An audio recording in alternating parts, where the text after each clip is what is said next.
Okay, let's dive into this explainer. Today, we're talking about something that honestly affects pretty much all of us at some point, but it's totally invisible.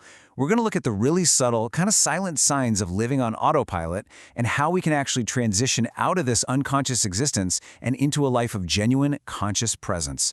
It's essentially a journey about taking your power back, and honestly, the insights we're looking at today are absolute game changers. To really get this, we kind of have to redefine what it actually means to be asleep. Living unconsciously doesn't mean you're literally in bed out cold. It means you are awake on the outside, but you're entirely absent on the inside. Basically, you wake up, you go to work, you come home. You repeat these patterns that you never actually chose for yourself in the first place. Research even points out that nearly half of our daily behaviors are just automatic habits, not conscious choices at all. It's just the steady, mechanical drumbeat of a life happening to you, instead of a life being lived by you. Section 1. Awake on the outside. Let's look at the illusion of being awake and what this actually looks like day to day. And this brilliantly illustrates what happens when we peel back the layers of that illusion. When you're running on autopilot, your actions aren't really yours.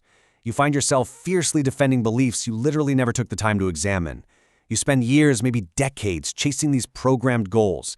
The right career, the perfect milestones, mostly just because society told you to want them. And honestly, the most painful part? You end up reacting to the people around you from old, unhealed wounds, rather than from a place of genuine clarity. But here's the really tricky part about living unconsciously. It isn't always this loud, chaotic mess. Actually, a lot of the time, on the outside, it looks like massive success. It looks normal, you're super productive, you're fitting in, checking all the boxes.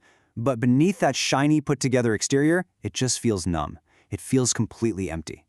That absolutely crucial element of your own actual presence is completely missing from the whole shebang.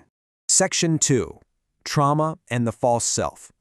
Let's take a deeper, more empathetic look at the hidden roots of these daily routines. I want you to think about this phrase for a second. How often have you, or maybe someone you know, justified a really harsh reaction or some exhausting habit by just throwing your hands up and saying, well, this is just who I am, right? We've all done it. It feels so definitive, it feels like it's just your personality. But what if it isn't? What if that's not your true personality at all? Unconscious living is looking at a behavior and saying, this is just who I am, when in reality, it's who trauma trained you to be. It's the unhealed origin of your reactions, basically wearing a mask, pretending to be your character. When you look at it that way, it totally changes the perspective, doesn't it? Now, what's really interesting about this slide is how it defines what actually takes over when you check out. It's called the false self, and it's basically this alternate version of your identity built completely out of old pain, inherited conditioning, social programming, and these deep survival patterns. When you're living unconsciously, you're essentially letting the world think for you. You're letting fear speak for you, and you just let this false self sit right on the throne of your life, steering the entire ship. Because that false self is built purely on survival. It practically forces your unconscious mind to disguise that survival state as actual living. Just look at these stark contrasts here. It's wild. We start calling our constant distraction peace. We call emotional numbness strength. We call performing for everyone else love. And ultimately, we call merely surviving living. Our unconscious mind literally redefines reality so we don't have to face the emptiness inside. And that brings us to this incredibly profound realization. The soul cannot be fulfilled by a life it did not truly choose. Just let that sink in for a moment. This right here is exactly why so many people feel totally, inexplicably empty, even when on paper they seem to have absolutely everything. Because if your false self chose your life, your true self literally cannot enjoy it. Section 3. The power of the pause. This is where we look at the pivotal moment that disrupts the whole autopilot cycle. Luckily, we aren't doomed to stay on autopilot forever. Conscious living begins the exact moment you pause, and you get honest enough to ask yourself one life-changing question. Who is living my life right now? My soul or my conditioning?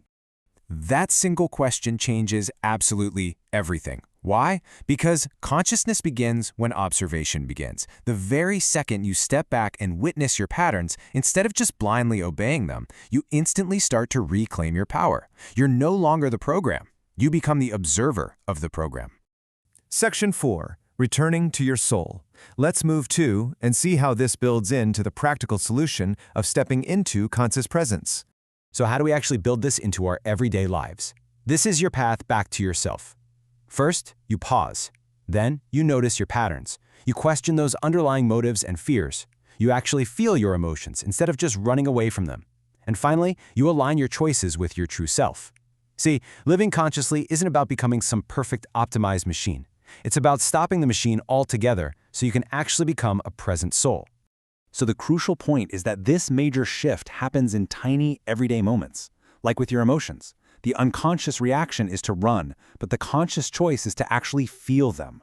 In your behavior, instead of performing for others, you start listening inward. And with your identity, rather than just obeying what the world told you to be, you return to yourself.